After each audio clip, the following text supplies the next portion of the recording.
E aí, pessoal, tudo bem? Então, estamos aqui para mais uma aula de FIS 053, né? Nessa aula nós vamos falar sobre a primeira lei da termodinâmica. Então, a primeira coisa, a gente vai fazer algumas definições, né? O que é um sistema termodinâmico, né? E alguns sinais, né, das grandezas, como transferência de calor e realização de trabalho, né? Então, o que é um sistema termodinâmico? Em qualquer coleção de objetos, né, que é conveniente encarar como uma unidade, e que tem potencial de troca de energia com o ambiente, né? Então, aqui está representado o nosso sistema termodinâmico. Você insere calor nesse sistema, a gente vai representar o calor pela letra Q, uma energia, e esse sistema realiza trabalho. Aqui a vizinhança ao sistema, né? No qual o sistema pode trocar calor se ele não for um sistema isolado. Então, como definições, a gente vai falar que quando a quantidade de calor recebida ela é maior do que zero, né, transfere-se calor para dentro do sistema, né, então ela é positiva. Quando se tira calor do sistema, essa quantidade de calor é negativa. Quando o sistema realiza trabalho sobre a vizinhança, então o trabalho é positivo, e quando a vizinhança realiza trabalho sobre o sistema, o trabalho recebe sinal negativo. Então vamos definir a ideia de trabalho realizado durante uma variação de volume, né? Lá de Física 1, nós sabemos que o trabalho, né, um elemento de trabalho é força vezes um elemento de deslocamento. Então vamos pensar que nessa situação aqui, né, eu tenho aqui um sistema, né, no qual eu tenho uma direção aqui, que eu posso chamar aqui, ao invés de x, posso chamar de y, né? Então vou falar aqui y, certo? Se eu realizo uma força vezes o deslocamento desse êmbolo, eu estou realizando um trabalho, né, um F dx. Essa força, eu posso escrever ela como sendo uma pressão vezes a área, certo? Ou seja, pressão é força sobre área. Então, eu posso abrir essa expressão da força sendo pressão vezes área. Mais área vezes deslocamento, eu posso chamar de volume, né? Então, um trabalho realizado no sistema termodinâmico, ele vai ser dado como sendo uma pressão com relação à variação de volume, né? E aí eu saio, né, se eu saio de um volume V1 e vou para um volume V2, o trabalho é uma integral, né, de PDV de V1 até V2. Existem situações em que essa pressão é uma constante, tá certo? Então, um gráfico de pressão por volume, ele vai ser a pressão constante, variando no volume V1 até V2. Então, essa integral, ela se reduz a essa expressão, né, o trabalho é a pressão constante, o volume final menos o volume inicial, tá joia? Se eu quiser, no gráfico, se eu quiser calcular o trabalho, basta eu calcular a área abaixo da curva, tá certo? PDV, então eu tenho o trabalho.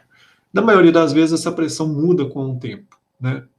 Então, o trabalho, por exemplo, do ponto 1 até o ponto 2, eu vou ter que considerar a variação da pressão, né? Se isso for um gás ideal, por exemplo, a pressão, eu posso usar a equação de estado, né, de um gás ideal, PV igual a nRT, ou ainda a pressão é igual a nRT sobre volume, né?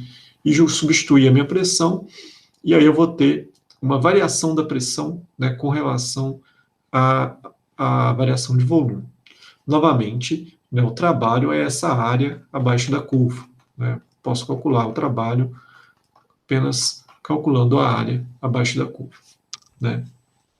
Se eu vou do caminho, né, de menor pressão para maior pressão, né, eu saio de V1, do ponto 1 e vou para o ponto 2, desculpa, o caminho de menor volume para um caminho de maior volume, esse trabalho ele é positivo, né? Então, se eu saio de um volume menor e aplico esse gás, aplica uma força sobre o êmbolo e aumenta o volume, né, realiza trabalho sobre a vizinhança, esse trabalho é positivo, né, que é esse caso aqui, trabalho maior do que zero. E se eu tenho um volume maior, né, que é a situação aqui, eu tenho um volume maior, V1, e vou para um volume menor, reduzo o volume, né, minha vizinhança exerce uma força sobre o meu sistema, esse trabalho, ele é negativo. Dando sequência, vamos fazer um exemplo, né? Aqui fala o seguinte: um gás ideal, né, sofre uma expansão isotérmica, né, a temperatura constante, para uma temperatura T, enquanto o volume varia entre os limites V1 e V2. Qual é o trabalho realizado pelo gás? Né? Um gás ideal. Né? Um gás ideal, a equação de estado dele é PV igual a nRT, certo? O trabalho é definido como a integral, né, do volume 1 até o volume 2 de PDV. Eu posso, como a temperatura é constante dessa expressão aqui, eu tenho que pressão vai ser igual a nRT, né, sobre volume. Então, substituindo aqui embaixo, eu tenho que isso é a integral, certo, do volume 1 até o volume 2 de nRT dV sobre V. Né? Como a temperatura é constante e ela não está variando com o volume, posso jogar para fora. Então, nRT, então sai para fora da integral, integral do volume V1 até o volume V2 dV sobre V. Isso aqui dá um ln de V, né? Então, esse trabalho vai ser igual a nRT ln de V, com esse V variando de V1 até V2. E isso aqui vai ser igual a nRT, né, ln de V2, né, o final, dividido pelo inicial, V1. Tá joia? Então, essa é a expressão para o trabalho desse gás ideal. Né? O trabalho vai ser igual a nR vezes a temperatura constante, ln, né, da razão dos volumes, volume final sobre o volume inicial. Dando sequência, o caminho entre os estados, né, termodinâmicos. O trabalho realizado por um sistema não é só uma propriedade de estado. Então, por exemplo, se eu pego o trabalho, eu não posso calcular o trabalho do ponto 1 e o trabalho do ponto 2, né? Não é uma propriedade de estado, ele depende do caminho. E a gente observa aqui, por exemplo, se eu quero sair do ponto 1 ao ponto 2, né, dependendo do caminho que eu realizo, né, esse trabalho, ele vai ser diferente. Né? Por exemplo, se eu saio de 1 e vou para o 2, o trabalho é essa curva aqui abaixo, né, dessa linha que vai de 1 até 2. Por exemplo, agora se eu fizer diferente, eu vou do 1 para o 3 e depois vou para o 2. O trabalho é isso tudo aqui. Vou pegar outra cor. Vamos pegar um verde aqui. O trabalho vai ser isso tudo aqui, ó. Se eu pegar o caminho 1, 2, 3. 1, 3, 2. Né? O trabalho é maior do que o trabalho anterior. E se eu fizer um caminho diferente? Vou pegar outra cor aqui. Né? Se eu pegar esse azul aqui. Se eu vier do 1 para o 4 até o 2, o trabalho vai ser só essa parte aqui abaixo. Então, o trabalho é uma propriedade que depende do caminho, né? Ele não depende apenas dos estados. Então, aqui eu tenho separadamente, né, o trabalho realizado do 1 para o 4 para o 2, o trabalho é essa área, o trabalho do 1 para o 3 para o 2, né, o trabalho vai ser essa área abaixo de 1, 3, né? Processo 3, 2, não há variação de volume, não há realização de trabalho. E o trabalho realizado do processo 1 diretamente para o processo 2 é essa área aqui abaixo. Então, o trabalho é uma propriedade que depende do caminho e não apenas dos estados. Outra propriedade que depende do caminho é a quantidade de calor, né? O calor fornecido no processo. Por exemplo, né, vamos pegar aqui esses dois exemplos aqui, a letra A e a letra B. Na letra A, eu tenho um gás, né, 300 Kelvin, né, e um volume inicial de 2 litros. Eu mantenho uma fonte de calor aqui para manter esse gás a 300 Kelvin e deixo esse gás se expandir, né, até um volume de 5 litros, à mesma temperatura de 300 Kelvin, tá certo? Então, quer dizer, eu forneci calor e eu gastei uma certa quantidade de calor para essa expansão. Agora, o segundo sistema é um sistema isolado, né? Eu não estou fornecendo calor para esse sistema. Né? Então, aqui, Deixa eu localizar onde é que está a caneta. Está aqui embaixo. Então, aqui eu tenho paredes adiabáticas, né, isolante térmico, então eu não consigo colocar calor. Existe uma parede, uma divisória muito frágil aqui, certo? Eu tenho um volume inicial igual ao volume de cima, né, de 2 litros do gás. Eu rompo essa parede, e esse gás, né, que estava organizado aqui nessa região, ele se expande, né, para os 5 litros. Ele não altera a temperatura, né, eu não forneço calor para ele, e eu tenho o mesmo estado final do gás de cima, né, um volume de 5 litros com 300 Kelvin de temperatura. Ou seja, eu saí do mesmo estado inicial para o estado final, porém aqui eu não forneci calor, e aqui eu forneci calor. Então o calor depende não somente dos estados inicial e final, mas também depende do caminho, né, assim como o trabalho. E energia interna, né? E aí, a energia interna do nosso sistema, e a gente já define a primeira lei da termodinâmica. Então, quando a gente fornece um calor para um sistema, ele não realiza nenhum trabalho, né, durante esse processo, a energia interna do sistema, ela aumenta, né? A energia interna do sistema a variação da energia interna vai ser igual a esse trabalho. E quando eu não forneço calor, certo? Mas realizo o trabalho, a energia interna do sistema vai diminuir, né, porque ele vai realizar um trabalho, então a variação da energia interna vai ser o negativo da realização desse trabalho. E aí, quando eu realizo trabalho e forneço calor, então a variação da energia interna vai ser essa quantidade de calor que eu forneço, menos o trabalho realizado. Essa é a chamada primeira lei da termodinâmica, né? É uma lei de conservação de energia, certo? E nela você fala lá que a quantidade de calor que você fornece, ele vai provocar uma variação da energia interna, mais a realização de um trabalho. Tá joia? Experimentalmente, né, verifica-se que, apesar da quantidade de calor e do trabalho eles dependerem do caminho, a variação de energia interna, ela só depende dos estados inicial e final, né? Então, a energia interna ela é uma propriedade dos estados. Então, não importa qual caminho que o sistema realize, passe, né, a variação da energia interna vai ser sempre igual.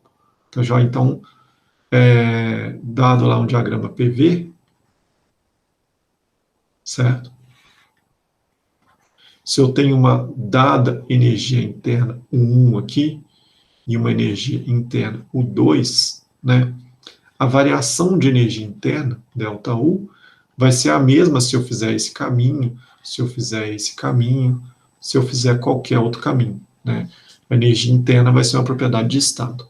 Outras informações sobre energia interna, né? Em processos cíclicos de um sistema, ou seja, eu tenho um sistema, vamos fazer um gráfico PV aqui, né? Eu saio de um certo ponto, por exemplo, vario a pressão e volume, depois eu faço uma transformação a volume constante, mudança de pressão, depois eu faço uma transformação a variação constante, né, no 1, 2, 3. Né? Esse processo é chamado de um processo cíclico. Né? Eu saio do 1, vou para 2, do 2 vou para 3, do 3 volto para 1. Como eu saio do ponto 1 e volto para o ponto 1, a variação da energia interna é igual a zero. Né? Então, no processo cíclico, a minha variação total, né, da energia interna é sempre nula. Tá joia? E a quantidade de calor é igual ao trabalho realizado. Se o sistema está isolado, né, é aquele que a gente não faz troca de calor com a vizinhança e faz um processo cíclico, né, a quantidade de calor vai ser igual ao trabalho, igual a zero, e a variação da energia interna no sistema é igual a zero. A energia interna permanece constante. Vamos fazer um exemplo. O exemplo fala o seguinte: uma grama de água, né, tem um volume, vou chamar de volume inicial, de 1 cm3. Aí 1 cm3, a gente precisa passar para o sistema internacional, eu vou multiplicar aqui, 100 centímetros equivale a 1 metro, certo? Vou elevar isso aqui ao cubo, Então, corto centímetro com centímetro cúbico. Eu tenho que isso aqui é 1 vezes 10, aqui é 1 vezes 10 a segunda elevado ao quadrado, 1 vezes 10 a sexta. Então, 1 vezes 10 a menos 6 metros cúbicos, né, de água, se transformam em 1.671 centímetros cúbicos. Então, o volume final, 1.671 vezes 10 a menos 6 metros cúbicos. Quando ocorre um processo de ebulição a uma pressão constante de uma atmosfera. Então, a pressão é constante de uma atmosfera, 1,01 vezes 10 a quinta Pascal, né? O calor de vaporização para essa pressão, né? O calor de vaporização é 2,256 vezes 10 a sexta joule por quilograma, né? E aí a letra A pede para calcular o trabalho realizado pela água quando ela se transforma em vapor, né?